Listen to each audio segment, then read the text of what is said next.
We're 1.5 billion people in India and 8 billion people in the world. Does that make you feel like we're too many people with too little resources, too little clean water, jobs? Well, I'm here to make the case today that population increase is not a problem.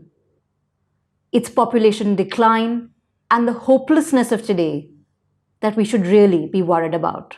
महंगाई बढ़ रही है, एक दो बच्चे enough है, 3, 4, 5 ये line पे लाइन लगा रहे हैं, हम लोग क्या कर रहे हैं उससे? महंगाई का बहुत प्रॉब्लम चल रही है, उसके लिए लोग डर के ज़्यादा ये नहीं कर पा रहे हैं। डेली का 400-500 रुपये मजूरी आने का 300 रुपये दे रहे हैं, 4-4 बच्चे हैं उनके, कैसा पालेंगे बता देंगे। बहुत परेशान है, धंधे कारोबार डाउन है एकदम।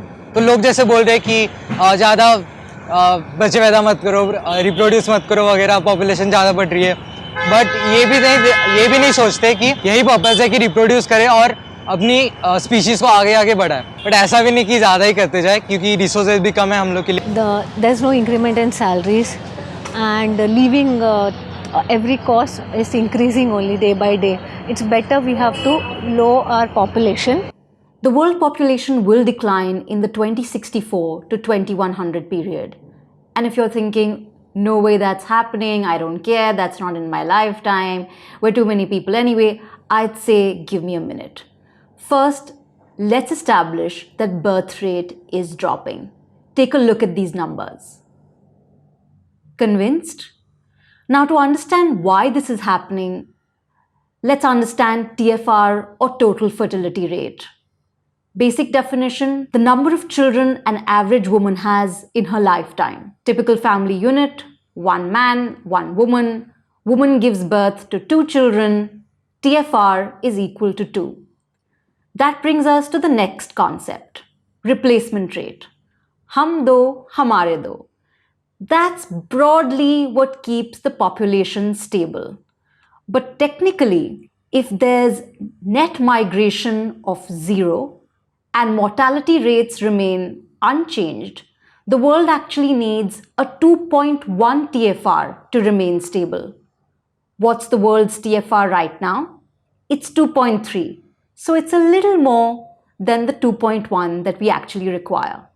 But be sure that TFR will drop. And because of that, population will decline. When? Well, that's debatable.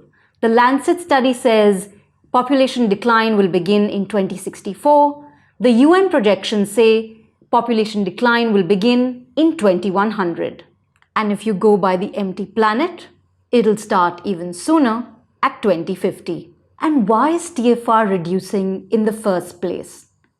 Increased women's education, later marriages, fewer marriages, urbanization, high cost of living, and high costs of raising children. And if you're thinking, no way, look at India, look at China, I'd say look closer. China's population will peak next year in 2023. And after that, the decline will begin. And for a country that admits to very little when it goes wrong, China has admitted that it was wrong about the way it has controlled its population. Look at how China is going all out now to counter the baby bust. All couples will be allowed to have up to 3 children now. They're boosting nursery care slots, their tax deductions for expenses on children under the age of 3, fertility subsidies, extended maternity leave, and favorable housing policies for couples with more than 1 child. But unfortunately, all these incentives are not going to work. Why? Because they've never worked in the past. Not for Taiwan, not for South Korea, and we forget the old example of Romania. In 1966, the authoritarian government in Romania had implemented Decree 770, which outlawed abortion and contraception. In their own terms, this was a success. It doubled birth rates in a decade. And that's what they wanted, a larger workforce. But at what cost? Hundreds of thousands of children were left to state orphanages. By 1989, 170,000 children were found in warehouse-like facilities.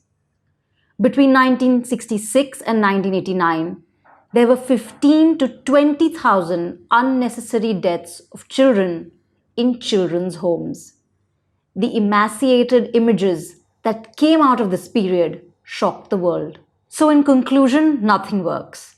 Not incentivization, no tax benefits, definitely not forced methods. And just by the way, the population bill that the Indian government is set to introduce is also not the right thing to do. The Indian population, in any case, is set to decline post-2064. The Indian TFR is already at 2, which is below the 2.1 replacement rate. Now, if you're thinking, well, so what's the problem? We can all do with lesser people. You're wrong. We're all just decades away from what's happening to Japan. Japan's population decline began in 2009, and today 15% of their population is above the age of 75. What does that do to the country? Shrinking economic output, an aging population that needs pensions, so that's more pressure on the government, and increased strain on the young people who are left to work. Once you're on this path of population decline, there's nothing that policymakers and governments can do, not even in the happy Scandinavian countries. Population theory isn't a simple thing. It's complex because it depends on so many factors: climate change, healthcare, what men and women want to prioritize in their life. And a lot of what we will do now depends on which information source we trust and what influences the majority. You remember that book, The Population Bomb, that really influenced China and Sanjay Gandhi? Malthus, of course, has been proven wrong a long time ago. I'm very clearly in the empty planet camp, but that's not the point. So what is this story about? It's just to tell you that what we're really sure about is that majority of people in most countries in the world right now are unhappy. And what we really need to focus on are basic human rights: clean air, water, education, healthcare. So if we can't solve problems that the population right now needs, then what hope can we offer? And why should we bring children into the world?